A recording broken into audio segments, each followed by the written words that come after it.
રાજકોટ અગ્નિકાંડની ઘટના બાદ સમગ્ર ગુજરાતમાં તંત્ર એલર્ટ થઈ ગયું છે અને કડક કાર્યવાહી હાથ ધરવામાં આવી છે, જેમાં શાળા, કોલેજ, સંકુલ જેવા અનેક સ્થળો જ્યાં ભીડ થતી હોય છે ત્યાં નિયમ અનુસાર કાર્યવાહી કરવામાં આવી રહી છે.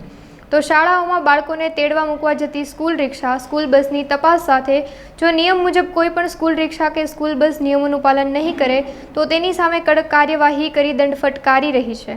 તેની સામે વિરોધ વ્યક્ત કરતા સ્કૂલ રિક્ષા ચાલક એસોસિએશન દ્વારા આજે ભુજ ખાતે આરટીઓ અધિકારીઓને રૂબરૂ મળી રજૂઆત કરવામાં આવી હતી.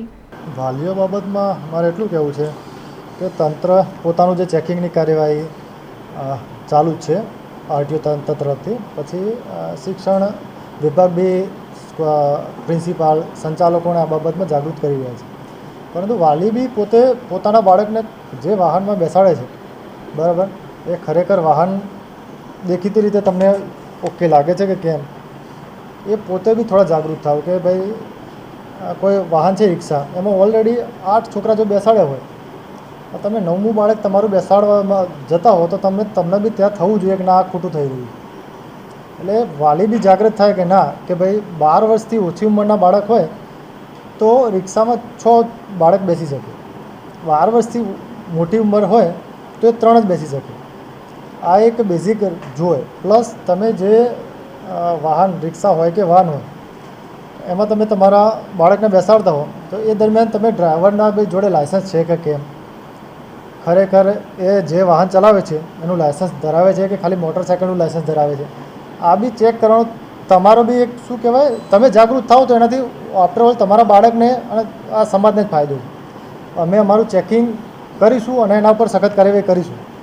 પરંતુ જો દરેક વાલી જાગૃત થઈ જાય તો સમાજમાં એક બહુ મોટો સુધારો આવી શકે તેમ છે. એટલે મારી દરેક વાલીને એક નમ્ર વિનંતી છે કે તમે તમારા બાળકને બેસાડવા જાઓ ત્યારે તમે તમારા ગેટ સુધી જાઓ જ છો, ત્યારે તમે સ્કૂલ રિક્ષાને જુઓ છો કે અંદર શું હાલત છે, બરાબર, તો તમે જાગૃત થઈ જાઓ કે ના, હું મારા બાળકને રિક્ષા હોય તો નાના બાળક હોય તો 6 થી ઉપર 7મું બાળક હું નહીં બેસવા દઉં, બરાબર. એ ગમે તે રિક્ષા કે સ્કૂલ સંચાલક પ્રેશર કરે. એ જ રીતે બસમાં બી, સ્કૂલ બસમાં બી એ જ નિયમ છે કે સિટિંગ કેપેસિટી કરતાં ડબલ 12 વર્ષથી નાની ઉંમરના બાળકો ડબલ બેસી શકે અને 12 વર્ષથી ઉપરના સિટિંગ કેપેસિટી મુજબ જ બેસી શકે, જેથી દરેક વાલી પોતાની બી એક ફરજ સમજી અને એક સમાજ માટે આ પગલું ભરે એવી વિનંતી છે.